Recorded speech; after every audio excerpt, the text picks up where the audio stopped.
Hey, hey, are you there? What? What are you doing? You called me. Let's do this, man. Come on. Let's do it.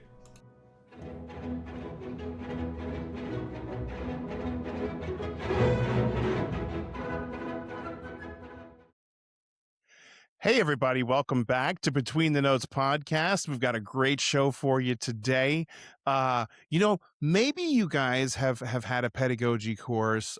Maybe a lot of you haven't, depending on where you are in your studies. But we thought that this would be a great idea to just kind of have, like, I don't know, what do you think, brother? Like an intro to pedagogy, kind of Well, overviewy, kind of, what do you think? yeah. I mean, I think that oftentimes we learn what the word pedagogy means when we're Right, in undergrad and we have to take vocal pedagogy, right? Like right. I know I certainly didn't know what I was going to be learning about when I was in undergrad when that was coming around. But in Sure. fact, I'll take it a step further. I remember doing my first summer program, which was Opera in the Ozarks in Eureka Springs, Arkansas. I Uh-huh. remember kind of hanging out with the guys in the lobby of the men's dorm.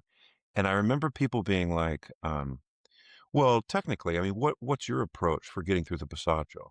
And I Uh-huh. just remember being like, what are they talking about? Yeah, I Right. had no idea. Yeah, This was the summer between my sophomore and junior year of undergrad. I had not yet taken vocal sure. pedagogy, and I didn't have a teacher at the time that really talked about all those different things. It was more about do these exercises. Let's Right. try to find this approach. He used demonstration quite a bit to help Mhm. me. We were the same voice category, so it Right. actually really helped. Yeah.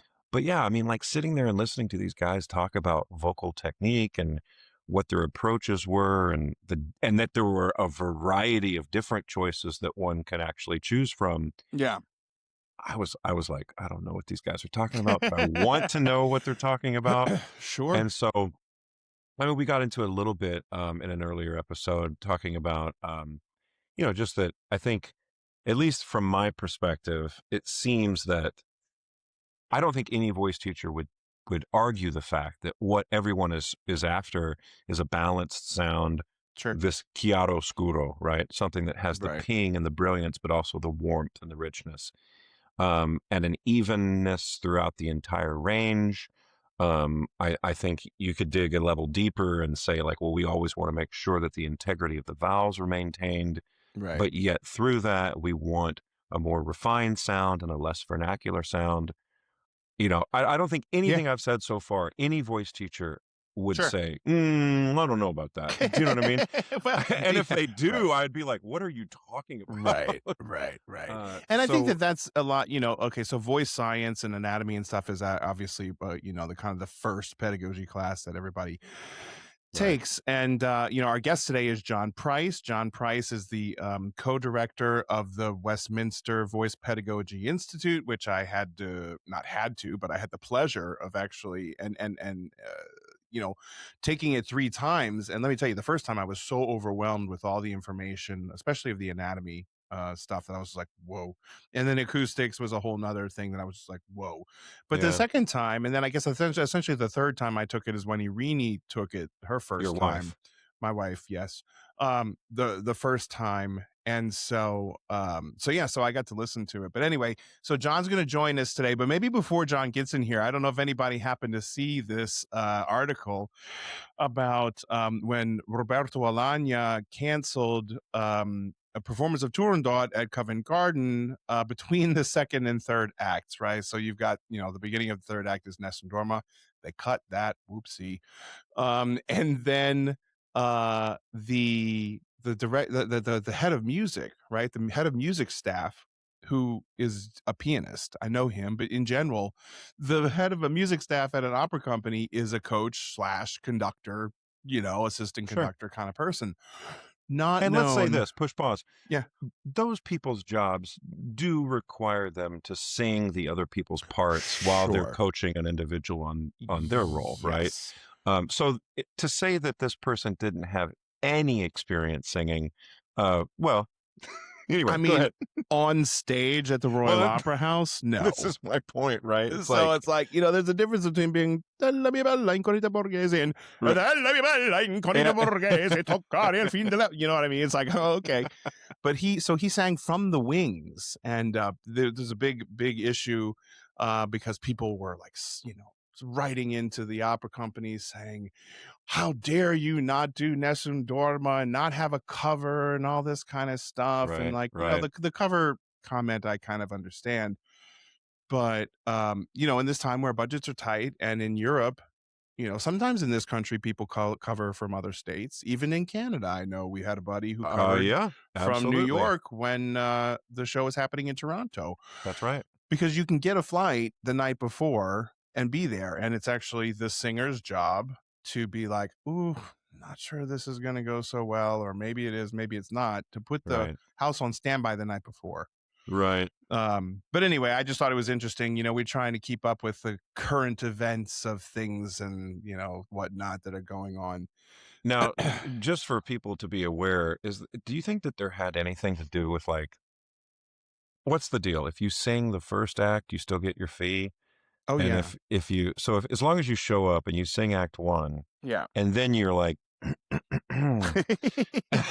you still get paid like the full show fee. I mean, and then listen, they have to bring somebody else. I don't know that Roberto was doing that. I think it's more of a pride issue for him, because I have actually covered him and been put in costume when he was kind of struggling. Yeah. And during Carmen at Paris Opera, and they didn't know if he was going to make it through the whole show, and he just sallied forth. I mean, Right. that being said, he sang all the high notes of the last scene down the octave, but he just, it was his choice. It's his show. Yeah. I was the second cast and doing a whole bunch of other ones. So Right. Anyway, Right. well, let's get into this. John Price, who I think is kind of almost an official, not almost, but an official friend of the podcast. He's been on 2 previous episodes, the one This that is he true. did on cross training, and also the one that he did with his wife, Isabella Lamadrid, For the Cuban Art Song. for the Cuban Art Song project. So welcome back, John. Hey. Hey. Welcome, brother. It's good to see you. It's good to see be you, man. back. I think so. This is like not time number 3. I think that officially Yeah. makes me a friend of the pod. That's Indeed, exactly it right. does. That's Yeah. how we introduced you this go around. So. Yeah. Well, that's exciting. Yeah. Welcome. It's We a- have to it's a get big day like a for me. frequent flyer card. Yeah, right. 2 more episodes and you get a free sandwich or something. I'm sure. There you go. I'll I take got those it. keychains. I forgot to bring the keychains. I'll do it next time, John. When I Well, come there to you New go. York. There you go. Perfect. Nice. Perfect.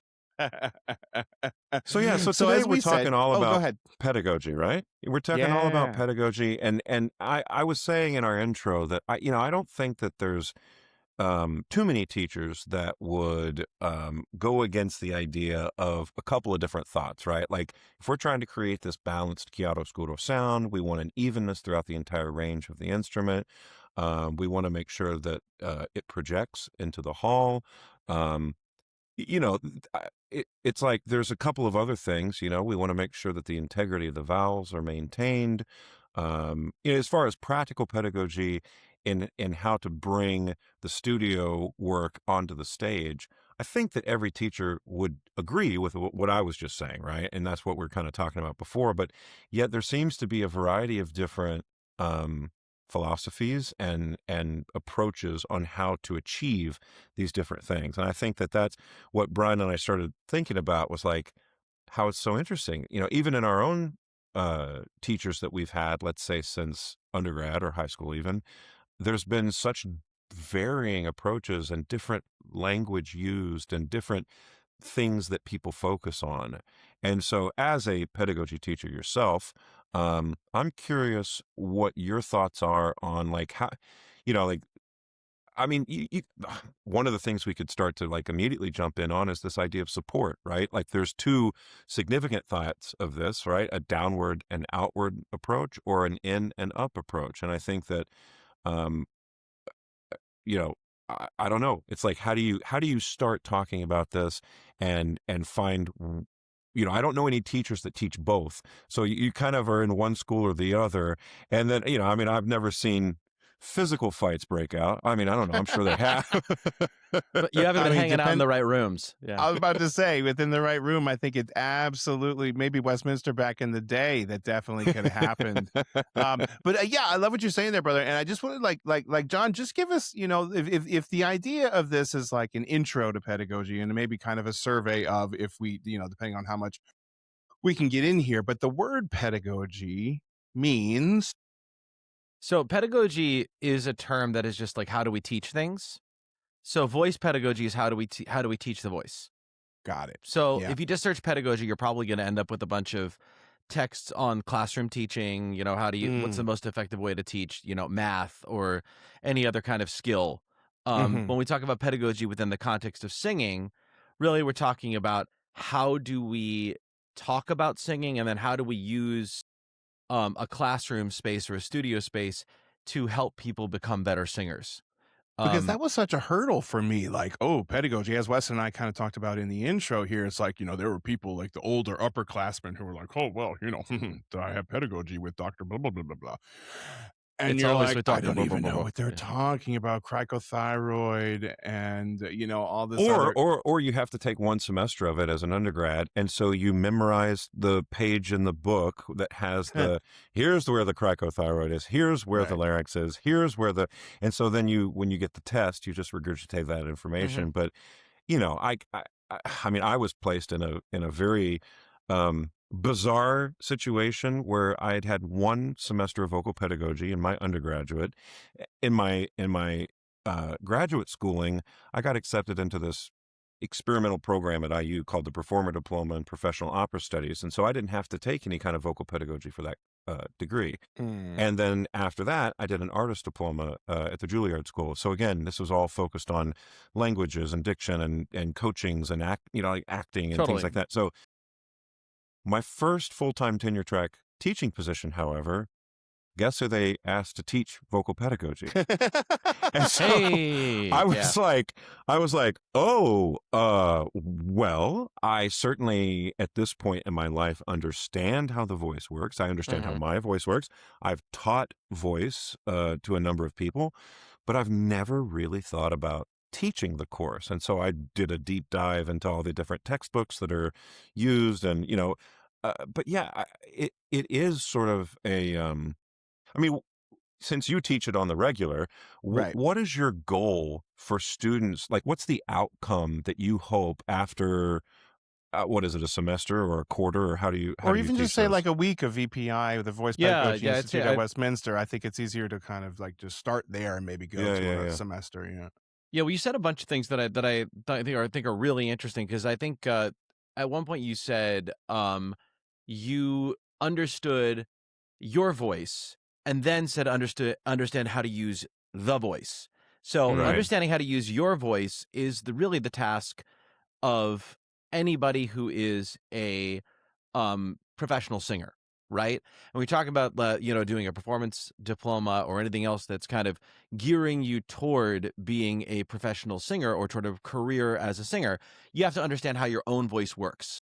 Sure. Explaining that to others, even your understanding of your own voice, is just not that important. But once you start talking about being in the studio and like wanting to be able to help other people teach better, then it's really important that you have a more kind of, arm's length approach where you understand what are the basic principles that guide anybody singing. Because Sure. we talked earlier about the up and in, down and out thing. So what happens, right, is that when you inhale, you have muscles that expand the body to accept the air, and all of singing happens on the gesture of the exhale. Everything is happening on breath going out. So then what you're trying to do is trying to figure out how can you help somebody stabilize the air pressure in the most effective way possible while they're singing. So if you tell someone think down and out, what you're essentially saying is try to keep those inhalatory muscles active as you're exhaling. And so you're reducing you're engaging the muscles that can slow down the exhalation maximally. When you're telling someone up and in, you're telling them this is actually what's happening. What's happening Right. is things are returning back to their point of origin instead of in the expanded state they are when you take the breath in. So really what you have to do is you have to look at the person in front of you and try to figure out what are they doing and what do they need more of. And then the language Right. you use is in response to something. Yeah. Before that, we're just talking theoretically, and it's fun to do, but it actually, doesn't really matter until you hear someone sing or you see someone sing and you say, what does this person in front of me need to hear from me? So I would say the first thing we want to do in a pedagogy class, um, typically I teach master classes and those sorts of things. And then I'm part of the Westminster Voice Pedagogy Institute, where we design basically a week of what do we think every teacher needs to know. Yeah. So what we start is, and this has evolved over the years, but we start usually with an idea of what is your role as a voice teacher? What is your responsibility really? And it is to teach the person in front of you, not just Mhm. teach to your sort of theoretical idea of what a person should be or what a singer should be. Right. You may have this theory that the most important thing is getting a good, strong chord closure, and that is the thing that is the most important thing, regardless of whatever else happens. And then you get somebody in front of you who is pressing the hell out of the sound, and Right. you need to start talking about flow. You know, Right. if you don't Sure. do that, you're not teaching the person in front of you. Right. Right. Yeah. I mean, if I may just, we've talked a little bit about this, but just, and that was an aha moment for me when in Voice Pedagogy Institute, and Weston and I had talked about this before because I had always been taught more of an up and in approach. And is it wrong? Well, no, because as you pointed out, that is actually what's happening, right? But what happened in the way that it manifests itself in my singing was that I was doubling down, probably because of the trumpet playing years, doubling down on that, kind of coming up of the diaphragm, contracting the point of origin. And so for me, it really helped me to kind of, because all that subglottal pressure just encourages the throat to close and squeeze in order to try and hold it back. And so when I kind of got the idea of like, ah, the air, and this is kind of a Stephen Smith thing. I mean, Wes and I talk a lot about the same because we studied with a lot of the same teachers until he went to Stephen King and then I went to Bill Schumann. But this idea of that kind of the air flowing is great and the flow helps me. But I remember one of, the people who helped shape my career and get me to different teachers is like, well, that may be true that you're singing more easily, but you've lost all of your calling cards, right? The squealo and the kind of trumpety sound that was your calling card. And so I was like, huh, okay, well, maybe, I've always been told that easy singing is the most important thing. And I was just told by somebody from the Metropolitan Opera that for me, that's not the case. And that kind of sent me off on a road that was, got a little bit bumpy and then it dead ended. Yeah. So, And I mean, for yeah, me, speaking of Stephen Smith, I mean, I think he's brilliant in the way that he teaches. I mean, not yeah, only for himself, but for the majority of the students that he works with. I think it's such a clear-cut black and white approach to teaching. He has such a beautiful way of organizing, like a step-by-step process for how to learn repertoire, how to learn to sing coloratura and fioritura. And it was for me the first time that any teacher had laid out a philosophy so clearly. And so it was not vague and sort of like, well, let's try it like that and see what yeah, happens. It was like, nope, you need to do this on this, and that's how you do that. Yeah, I was like, oh, okay. But yeah, I too, after I worked with him for 8.5 years, yeah. well into my professional career. And I remember for me, it was singing a performance at Carnegie Hall. I was singing in Opera Orchestra New York's La Louisiana. And I got bumped up to, I was initially hired to sing like the medium role, Matifio. And Hmm. then the guy singing Baldassare cut out or whatever. And so I got bumped up to the big role. And my former manager was sitting in row 7 and claimed that she couldn't hear me. She's like, it just doesn't sound like you have any core in the voice. And I was like, oh, okay. And that was a problem, right? And it's like, it was probably like this was, my gosh, this was like 2007, I think it was, Yeah. somewhere around that time. And so it had been about the second or third person to really make mention of like, yeah, it just doesn't sound like you got any core to your tone anymore. So I was like, all right, I got to figure out what's going on. And Yeah. the thing that I also see some teachers doing is like teaching everyone in their studio primarily focused on the thing that they Yeah, needed to focus on the And most, totally. helped right? unlok or whatever their own. Totally. Right. And I mean, That's- I'll be honest, like there's always a tendency for any of us to do that because we course. found so much benefit in like, oh, I didn't realize that fill in the blank, XYZ was going to be so helpful. And it can be. for a lot of people Well, and this who is are why you struggling with the often- same issues, right? This is why you often find that teachers tend to have a lot of the same type of student in their studio. You know, you Sure. say like, Right. oh, wow, that's the soprano teacher. Or even more specifically, like that's the coloratura teacher. And that's because probably the sorts of things that that person really understands and really works well are fairly universal amongst that voice type. And so if you're that Right. voice type, it makes sense probably for you to go and work with that person.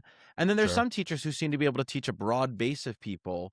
But I think, Weston, part of what I hear happening there is something that I think is just true. And I think Brian actually connects to your thing too, is at different stages in your career and different stages of your development, you have different priorities.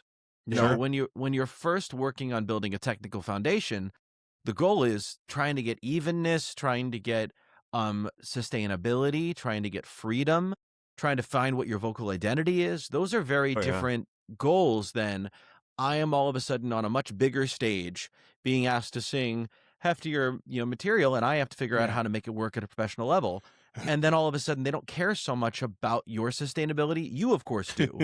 Right. But you Right, also, right. like at the same time, you can sing sustainably, but not necessarily at a professional level.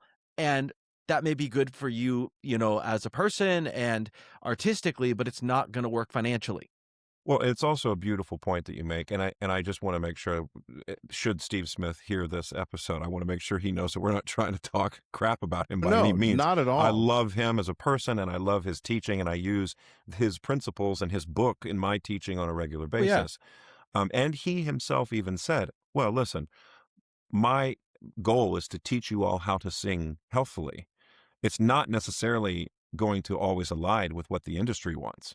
I've heard him say those words. Yeah. And Same. so while, okay, the artistic director or the head of music or whoever's sitting Yeah. out in the house and asks, I know, Brian, you've said to me in the past, they said like, well, could you give a little more? Right. It's like It almost looks too easy. they have a different approach of what they want. Totally. They want a different, so it just And depends the on where it's audience, coming from. loves blood and guts, man. I mean, from the Yeah, from the sure. Coliseum to La Scala. Sure, So sure. there's one thing that I wanted to kind of get back to and kind of get back on this is that I do think what we were talking about, what you were talking about, Weston, about and what you were talking about, John, about the studio culture and the types of singers that tend to be helped by the same, more or less, let's say 4 or 5 different kind of things. What's helpful about that is that it does put everybody kind of within the same framework of vocabulary, so that when we talk about, chiaroscuro and, bright, as opposed to forward, as opposed to masky, as opposed to what all these kinds of things. And this is what I think, especially the voice science aspect of pedagogy, this is, no longer can we sit here and say, well, I'm thinking down and out, well, I'm thinking up and in. Who is right? From a Right. physiological standpoint, this is what is happening. And I think that that is a wonderful, kind of place for us all to start. This is what is happening. This is what should happen. The base of the tongue shouldn't be tight. You shouldn't be retracting your tongue. You shouldn't be, there shouldn't be so much subglottal pressure or, all that kind of stuff. And these things are measurable, whether it's in the lab at Westminster or here at IU, or it's in an MRI, or it's all these kinds of things. But John, I wanted to just kind of ask your opinion, if you think that I'm kind of on the right page there, as far as like, that's maybe why this vocal pedagogy kind of explosion of the past, couple of decades of people being like, no longer are we going to just say, oh, well, it's this and the Caruso method and all this, and this is what he said, and great singers and great singing. I mean, if you ever read that book, two wonderful singers can completely contradict each other. Totally. That's not totally. unlike the Bible in a way, you know what I mean? And so, because a lot of people say that that's the vocal voice Bible, of all this kind of like the It's a very prophets. dangerous book for a young singer to Yeah. read. Well, for it's like- sure, as Cornell McNeil said in his, I think this is making of this book is a terrible idea, and I don't support it, but I'll talk. But anyway, I throw it over to you, John. Yeah, no, totally. I think that the big advantage of the explosion in pedagogy and voice science, I think that the people who have been best served by that is kind of the average singer. Mm-hmm. I think that for many years, I don't think that we've had a trouble over the last 100 years identifying and developing the very best singers. I think that there's many Mm. times the very highest level singers will succeed in spite of their training. Yeah. And I heard you'll see Covent those Garden, people. the casting director at Covent Garden told me those exact words. He said, I think after all these decades of casting people at Covent Garden, that many of the singers have had huge successes despite their teachers. Yeah. And I mean, I was like, whoa, are you really saying Absolutely. that? But this is the mentality of some of people on the other side of the desk who are just like, I just need the product. How you make it that's for you. But I think what Yeah. what it's done is it's really upped the level of training of the average teacher. So like the average teacher out there, I mean, even when I was kind of in, high school and everything, there was a range of available teachers and quality of teaching. There was some pretty outrageous stuff being taught. And like I grew up in the DC area, it was a pretty, cosmopolitan type of place, but Yeah. there was still local teachers who just said things that were just demonstrably false. And there were a lot of people who Speaking noted of, them. speaking of, can we clear this up? Yeah, go. These two phrases of sing from the diaphragm. Like, number one, probably worst thing for a teacher to tell a kid, right? Unless they can totally explain what they actually mean by that and immediately say, I don't really mean for sing from the diaphragm, but here's what I mean, right? But this whole idea of just like pointing to someone's gut and say, come on, sing from the diaphragm, right? And the other one is like, put it in the mask. I think those two phrases are uttered by so many teachers that mean well, Sure. but really, like to your point, like just they don't really understand what it is that or maybe they do know what they want, they just don't know how to actually put into words what the student needs to do. But yeah, so keep going. Sorry, I just wanted to kind of point out two of those I love those because those are two of the things that come up the most, and I have had a range of responses to those two phrases for a while. So I want to take a second to kind of break it down a little bit. When you say sing from the diaphragm, if you don't go any deeper than that, it could be useful. If you add if the idea is just, can this person engage a little bit more fully, in terms of using their body to sing? If you go no deeper than that, you can use that phrase and it can be okay. If you go really deep and you say, well, basically all inhalation begins with a contraction of the diaphragm. It becomes flat. That is the thing that expands the physical space in the lungs. Boyle's law says that air comes into the body because of the vacuum that's created. So really, all breathing, all singing begins with a contraction of the diaphragm. So therefore, singing from the diaphragm is kind of the only option. Right. So those two things are both good thoughts. I think the problem is anything in between. So if you go and you say and you kind of have a reduced, simplified, and not quite correct idea of how support works, of how the interconnected things. First of all, not knowing where your diaphragm is, it's much higher in the body than most people tend to picture in their brains. When we tend to think about that low sensation, you're feeling the ripple effect of the diaphragm, not the diaphragm itself. So you're feeling organ movement, the intestines, maybe even the the pelvic diaphragm, descent. And so it really is one of those things where the phrase itself, if you're just using it to mean use your body, that can be fine. Right. If you're using it as part of a more comprehensive understanding of what's going on, that could be fine. But I think most people get stuck somewhere weird in the middle. Second thing, the masky idea. So I think the mask idea falls down because a lot of times when people ask for that, what they're asking for is the result of a process without taking somebody through the steps of the process that make it possible, right? So what might aim be for this. What might be a better way to say it is like, hey, if you really tune your inside space, you get your soft palate in the right position for your individual vocal tract. You learn to relax the pharyngeal constrictors. You release the larynx so that it is at a stable, position that is appropriate for the style of music you're singing. You get the right sort of reverse megaphone shape. The result of that process might be that you feel it kind of in this masky area, as Brian, as you always say, like a Mardi Gras mask, not one that's on your nose. Just something. Exactly. You might feel that, oh yeah, it kind of comes up and hits you there when you do everything else right. The problem is if you tell somebody just to put it in the mask without going through the rest of that understanding, they throw it in their Yeah. nose. Well, and I think that that same could be said for almost any point, right? Any kind of point in teaching where we're trying to get a student to adjust something. It's so important to understand. It's like, well, wait a minute. Do we as the teacher intend for them to do the thing that we want the result of? Or is it that we need to think about that process that they need to go through so that the result is what we are asking for? And is right? the person and is the person in front of you the sort of person that when you explain that to them, they're gonna be, oh Right. yeah, that's they gonna great. get They're it? gonna get it. Or with every word you say, do they get worse at singing? That's right. That is the best question to ask yourself is man. like, if I start talking, are they going to want to leave right now? You know what I Right. mean? It's like, yeah, every word that you say, they get worse at singing. Yeah, It's so tricky because you're right. I mean, Weston and I have had a number of conversations, as have John and I, about this, about okay, so I know when I'm teaching a student, I can get them to sound better, sometimes very good, but they're just doing what I'm telling them to do. right. How do they get the kind of active ownership of the knowledge and the sensations, right? Which, I think we all agree.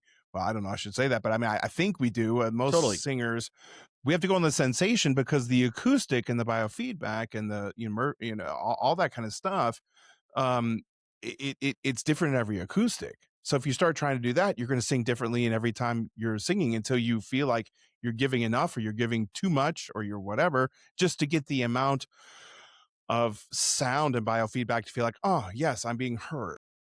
Right. Well, and let's also make sure that right now we're talking about unamplified classical singing, right? Yes. Yeah. Yeah.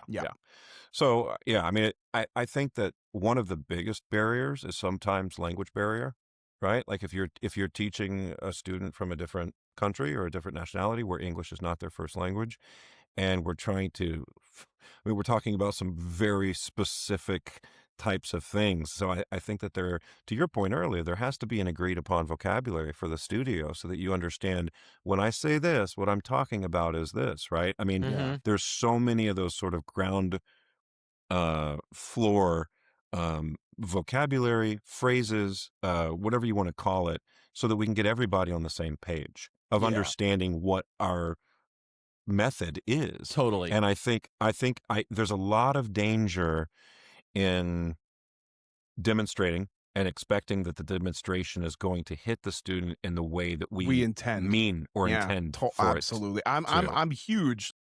I mean, Weston's seen me and heard me teach a lot, and I'm always. But the thing is, I think I try and say, well, this is what you're doing, and I, get tight or my tongue, whatever it is, and then I just try and say what I'd rather hear is blah, blah, blah, blah. And maybe that's better than just saying, hey, do it like this. The problem is, Brian, every sound that you make is so much better than like what the person in front of It's you true. on their very best day could ever hope to make. I love you guys. I got a nice gift certificate for both of you. Let's say this. It's No, not it's just Brian. true. Let's say it's any teacher that's Yeah. in the position of teaching. Yeah. Chances are their voice is going to be much further along. You just lost your gift card, okay? Oh, no, I'm just playing. Go ahead. No, it's an excellent point because oftentimes we don't think of that. We don't think about ourselves when we're teaching. We're trying to help the person in front of us. Sure. And so when we, let's say, pull over to the side of the road and start to demonstrate, we forget what let's assume that the person in front of us is not a professional student, but rather a student in, let's say, high school or undergraduate, right? They're going to be so blown away by hearing a professional voice, 3 feet away from them. Yeah. I would question whether they get any benefit from that, right? Like they're just going to be like, "Oh wow, that was so loud," or like you know what I mean. And so when we demonstrate, it's so important. It's so important that we talk about. Okay, I'm going to demonstrate something for you, and I want you to really pay attention. I know it's going to be loud. I know it's going to be something that you're not used to hearing this close up. But I want to see if you can discern the differences in the two examples that I'm about to sing for you. The Yeah. first one is the one that I'm going to try and show you of what you were doing. And the Right. second one is what just taking the time to like spell it out and lay it out like Sure. that. I think in a perfect world, if we're going to be demonstrating, we have to sort of break it down to that level so that the student isn't just overwhelmed by some sound that they're hearing. Yeah. I mean, I Yeah. don't Yeah. know. Yeah. Well, I want to go back Yeah, to John, the what do thing you were think about modeling and demonstrating and stuff like that? Well, I mean, I think that there's a certain amount of modeling that's necessary, because one thing that gets it's so interesting. There's been a bunch of swings back and forth when it comes to what the sort of pedagogy community has thought about demonstrating and the value. And there was definitely a time when they're like, oh, don't demonstrate at all because you're not really teaching. They're just gonna copy you. And then there's been this Mm, huge influx from the motor learning theory research, which is this idea of how do people actually learn how to do physical coordinations? Mm-hmm. And the mm, answer is um, you learn how to do a physical coordination by doing the thing. mm, And that we don't learn how to sing necessarily from talking about singing. We learn how to Sure. sing by singing. Now, Yeah. sometimes really, really well articulated thoughts help it really improve the quality of our singing reps. And so I think looking at when I say this, it seems like it gives someone access to a new set of sounds. That's a really great Mm, thing. But mm-hmm. I think that there is a distinction between being able to talk about singing versus Yeah. being able to sing. And I think Yeah. that that's where sometimes if I have somebody in the studio with me who is wants to be a voice teacher, I do talk more in those lessons than somebody Yeah. who is interested primarily in being a performer. And so I think in large parts what the role of the speaking is to try to get the student comfortable with what we're about to do, to maybe narrow down what it is I want them to pay attention to. But really the way that they need to understand it is in terms of the sound. Mm-hmm. Sure. Yeah, I mean, I think, there are some teachers, especially older teachers or whatever, they don't demonstrate at all. Everything is talk. But I think that is you've got to be, I don't say you have to be, but I'd say that I suspect that would be much more successful with an older student who has lived with their voice for a while, right? Sure, because I mean, when you're talking about a high school student, if let's say if they have never been to an opera and they don't even know what it is, but they're Yeah. in choir and Mhm. they're being told from their choir director that they've got a great voice and that you should pursue voice lessons and maybe you want to think about auditioning for some solo and ensemble opportunities and whatever. That person doesn't even realize what the voice could be. Do you know what I mean? And so sometimes modeling for that type of student is absolutely crucial because they hear a sound that they didn't even realize was possible, Right. right? Until they know. I mean, my studio here at IU is half full with those kinds of singers who are freshmen or sophomores who have only been trying to make classical slash operatic sounds for 2, 3, 1 semester here. You know Hmm. what I mean? And so just kind of getting them used to, I mean, I had a kid who was just so used, talk about the masky thing, man. Like he was just like singing wide open the whole way up.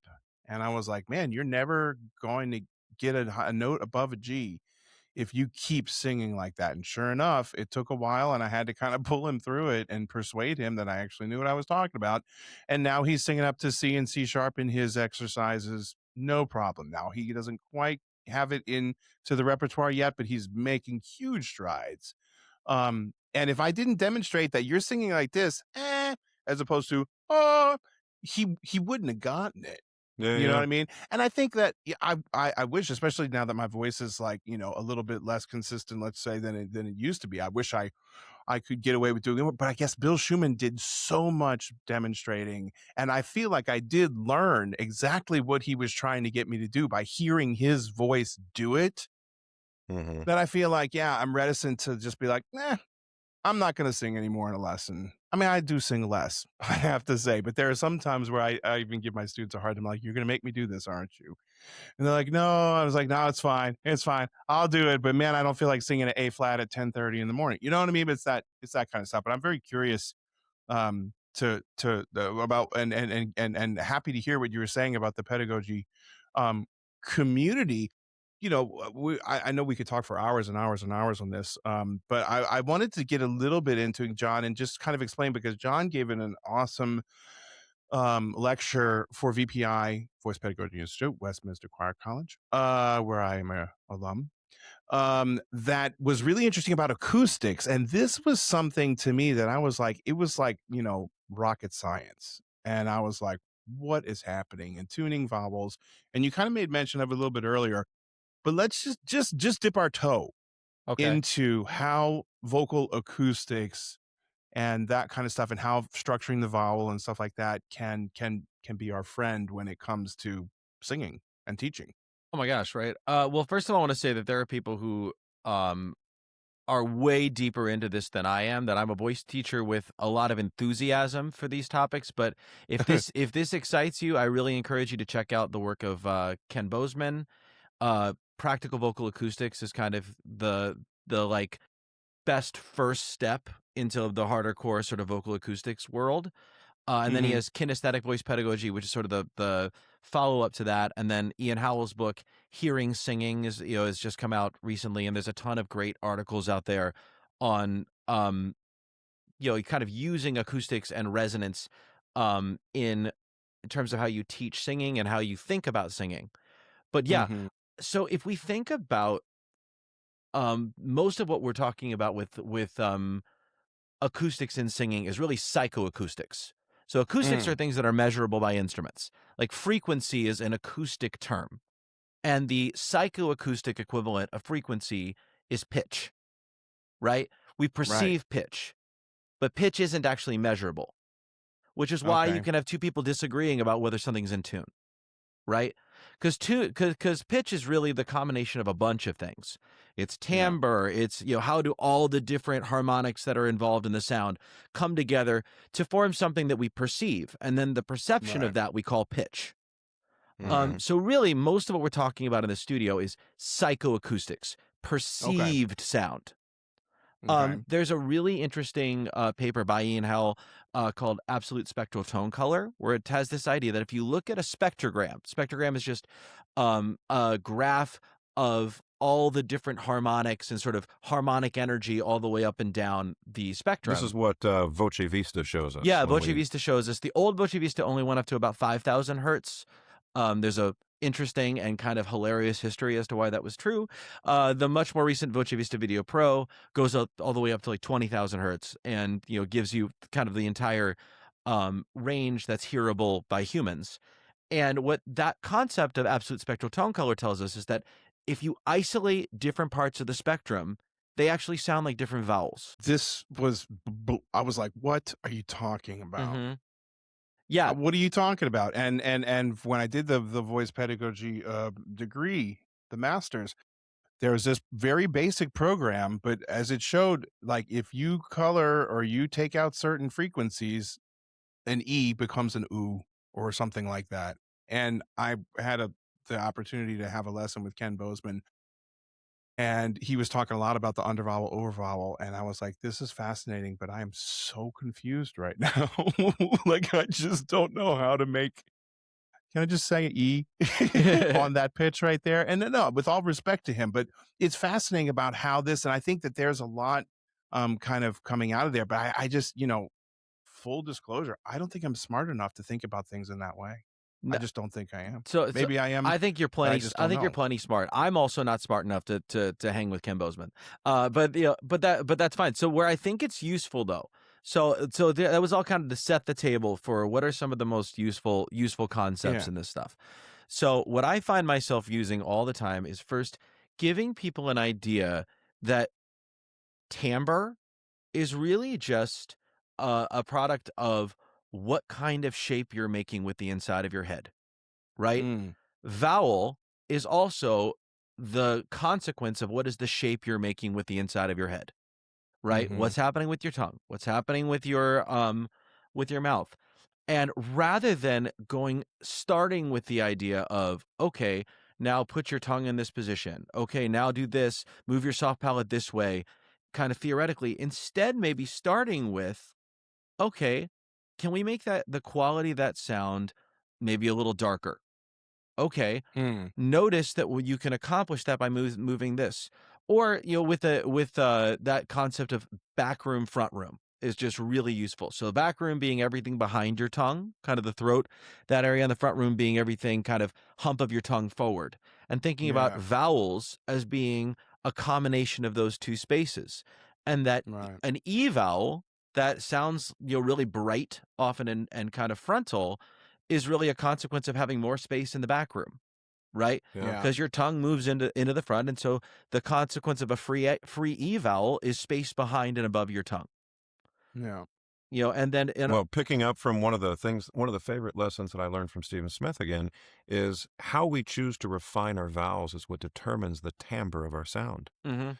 And if you think about it's exactly what you're explaining, right? Because it's tricky to teach how to shift from a vernacular vowel towards a more refined vowel.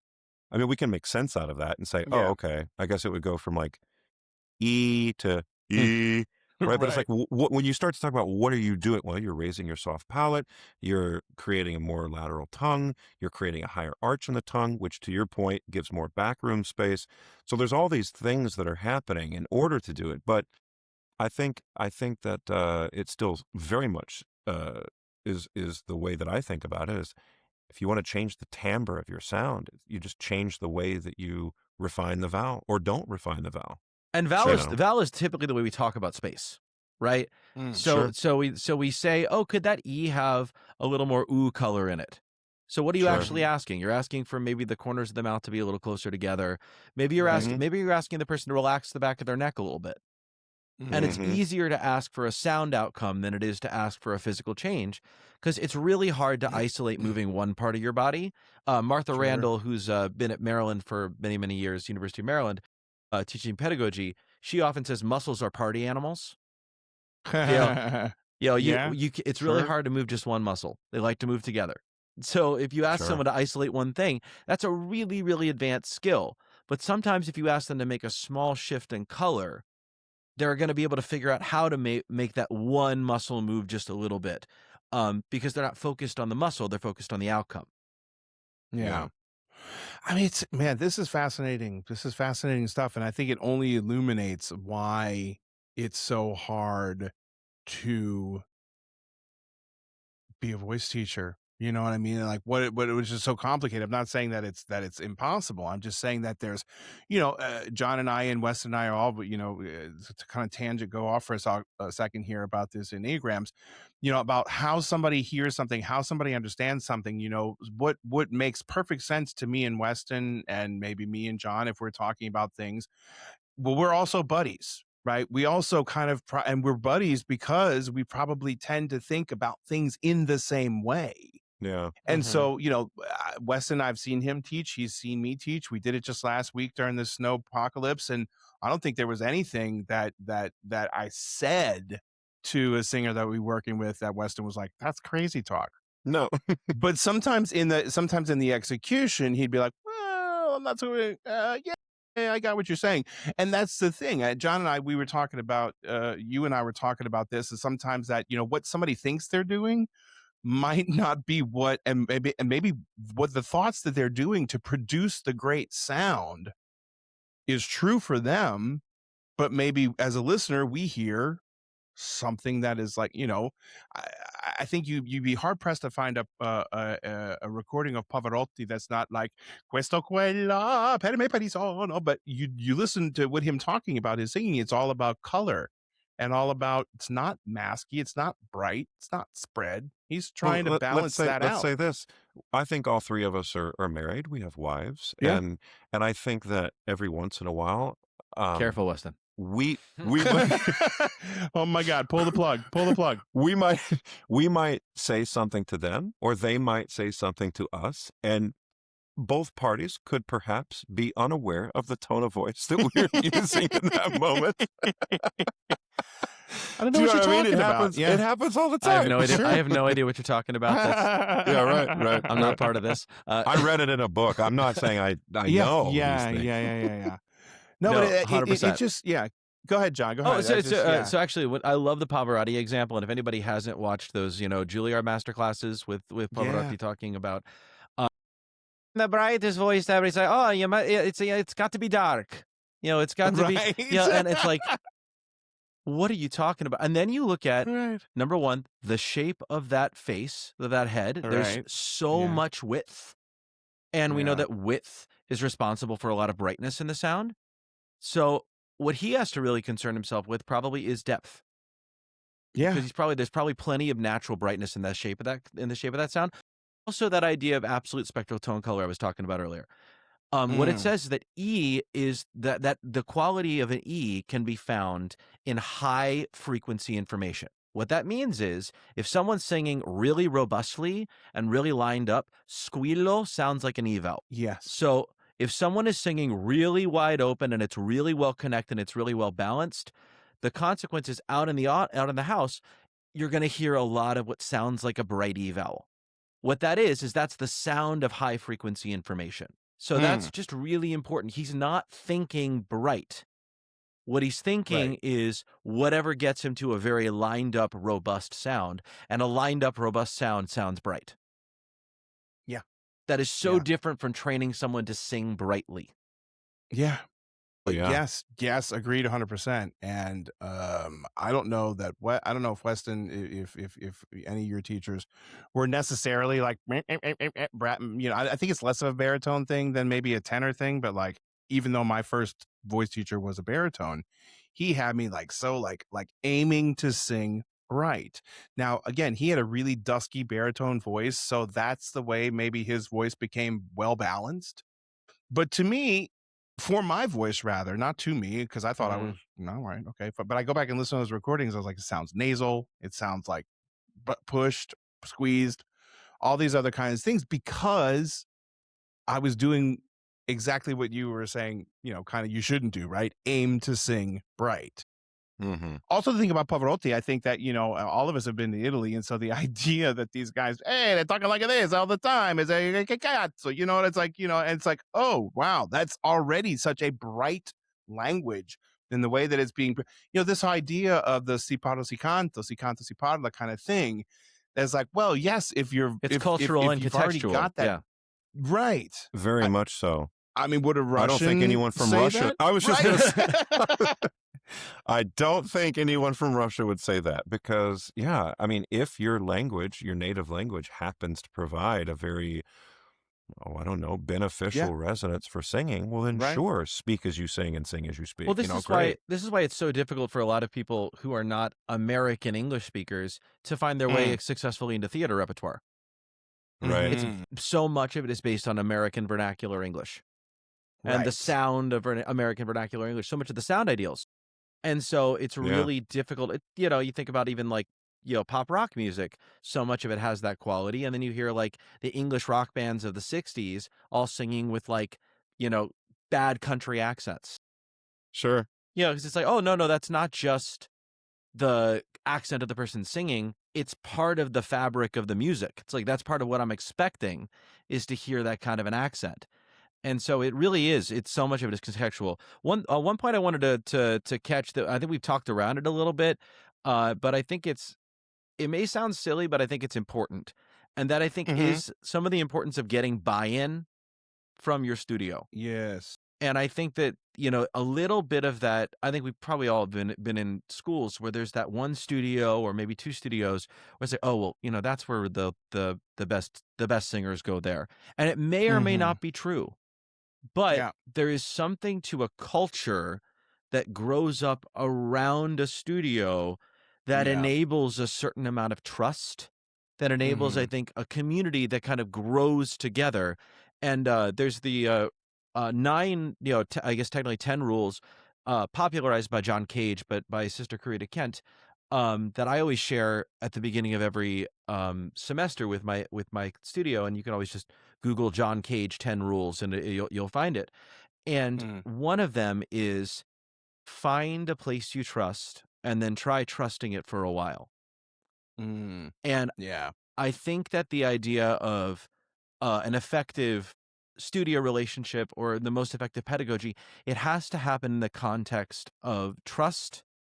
You have to have the time to be able to create shared language so that you can actually move forward. Because, yes, all this stuff is really complicated and everything, but it has to happen within the context of people who are willing to kind of get in there and trust. If you don't trust the words that are coming out of your voice teacher's mouth, it's going to be really hard for that relationship to move forward. Sure. 100%. And Yeah. it's such a danger for, it's kind of been popularized by saying teacher hopping, right? It's like Yeah. you go have a lesson with this person. Well, I'm going to try out a lesson with this person. I'm going to have a lesson with this person. Or heaven forbid, you have concurrent teachers where you see this person and then this person and this person. And it's just like, I don't know how you keep everything straight in your head for what you're supposed to be doing, because 100%. there's so many, like we were saying before, there's so many different approaches and different ways of speaking about it. And I love that. I've read that list before, but I love that idea of like, decide to trust and then try trusting it for a while and see what happens. Give yourself an opportunity for growth in trusting what the person in front of you is saying. Brian, to get back to your point, like, when I think of the different teachers that I've had, I've caught all of them in different stages of their lives in teaching. And I think it's important for students as they grow up and become teachers themselves or performers, and they look back on time with different teachers, is to understand like, okay, I saw them for 3 or 4 years during a period of time. It was like, okay, I was 18 to 21. What were they? And it's like, we just think of them as like, well, they were Older. they were on faculty. They were Right. older. Well, if they were 33 to 30, like maybe they had Right. no idea what they were doing, and they were just, Lord knows I've been in that spot before. Fake it till you make it. But, hopefully we're able to bring whatever we can to the students in the best of our abilities in those moments. But could we go back and change things in retrospect? Sure, of course. Yeah, I mean, I remember my first teacher after I had left him, and then it was kind of a tricky situation, because I went to a teacher who he felt was like an arch nemesis and didn't teach anything that kind of believed and taught the opposite of what he taught. And after that, we kind of like grew up and got past it and stuff like that. But the idea was that he was like, well, my teaching has evolved just as my singing has evolved. Yeah. And this idea that it's not carved in stone, it's not tablets come down from the mount of Caruso or Garcia, or right? any of these guys. I mean, those guys were caught, arguing about the coup de la glotte, or is it the beat or the clap of that, or does it the air start? You know what I mean? And like, but pedagogy has shown us that you cannot start the chords vibrating, or let's say not vibrating. John, we had this talk about them coming together Puffs and kind of of air. clapping and have the little puffs of air. If it doesn't start closed, you don't get a puff. You don't get a puff until it's closed. Well, what we've learned too is that it's about the cycle, right? So we don't have anything that's recognizable as a vocal sound until it's repeated. So it's the repetition, the resonance, that actually is Right. what creates something that we recognize as vocal sound. If it's a single, oscillation of the chords, you don't have anything. Yeah. When I was in Toronto. Go This ahead. very quickly goes Yeah. into a much deeper, and I think perhaps a part 2 and a part 3, Sure. as we talk about all these things, because I just looked down at the time. We're already at 52 minutes almost. Oh my goodness. And so I just, I also looked at the clock and thought, oh, I need to leave to go get Millie here a second. Yes, you do. Go get your daughter. But I just think that these are such important topics to talk about. And I think while we don't want to get, too deep into the trenches to overwhelm anyone that's just like swinging by to listen, Yeah, right. I do think it's important that we think about these things, not only from the perspective of us as teachers or us as students, in our Mhm. current day. Sure. But also just the variety of different types of students, the personalities. I mean, Brian starting to talk about the Enneagram thing, like where, what are there, 9, yeah. 9 different types with wings on either side that can Right. I was saying to Brian, I think it was a test that my wife and I had to do before we got married to see if we would be compatible. And I remember the Episcopalian minister, he was like, well, you guys. Never the way you want them to start. Not the way you to I start. know, right? I know. My point is, I don't think that Christina and I's types were necessarily the like, oh, you guys are going to be perfect together. But how 25 years later? 25 years later, been Yeah. together for 28. Yeah. You know, Right. we've either learned to put up with each other, and maybe that's what the goal of a voice teacher and a voice student is. You got to learn to just put up with each other. Yeah, and that tools are tools, right? And like at the end of the day, it's like, are you able to help someone sing better? Are you able to sing better thinking a certain thing or not? And like, it's all in service of that. 100%, 100%. And I think we need to give each other the benefit of the doubt that everyone's trying their best. Mm-hmm. The teachers are trying their best to help, and the students need to be trying their best to learn and to do what's being asked of them. And I think the most important thing is to remember to ask questions. If don't pretend like you understand something if you don't. Right. From either side. I think it's our job as teachers to look over and say, like, are you sure you understand what we're talking about? Because like what you just demonstrated showed me you have no idea what we're talking about. and just to layer onto that, like, when you think you understand, you probably don't understand as well as you think you do. And when you think you don't understand, you probably do understand more than you think you do. It's always it's better than you think, and it's not quite as good as you think. Right. Yeah. Well, oh man. Well, thanks so much, John. Great, and I really, really appreciate you coming on. That was a blast. Like I said, we got to get you back for another one of these, because as we sort of dive in, I don't know, I guess maybe February will be pedagogy month. Yeah. As we start talking more about this and seeing how the relationships, because it does affect, I mean, to the points of like, well, which studios get I remember when I was going to Indiana University as a student, one of the things that I had a conversation with one of Brian and I's friend, he was already a student there, Jeff.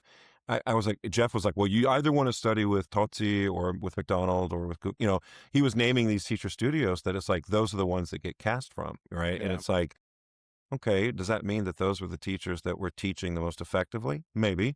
Does that mean that they had ties in with other members of the casting committee? And that was, I mean, from a political point, maybe. I don't know. Well, I think it became a self-fulfilling prophecy, right? Because then the best singers were like, well, I want to be in the ones that get cast. And so then they're like continuing to feed whether or not they were the best teachers or not, right? That's true. My current teacher, Stephen King, talks a lot about it's very easy to be a famous, amazing voice teacher when you're teaching the Houston Grand Opera Studio, the LA Opera Studio, and when he was a chair of voice at Rice University, getting the best of the best. It's just like, sure, of course. Yeah. But that's not to say that somebody in the middle of a cornfield in Iowa doesn't know how to teach voice really well. It's just like, depends on who's standing in front of them and what kind of voice and instrument they have as to whether or not the results are going to be the same, Yeah. Totally. Awesome, fellas. Well, thank you so much. Thank you for watching. Again, like and subscribe. We had the call to action up there earlier, but we got a lot coming in the next couple of weeks, some exciting guests, and we'll get John back on here and to do some more pedagogy talk. But until then, thanks so much, and we'll see you next time. Great. Thanks for joining us on Between the Notes. Make sure you hit that subscribe button. And join us next week for more behind-the-scenes stories, laughs, and operatic gold coming your way.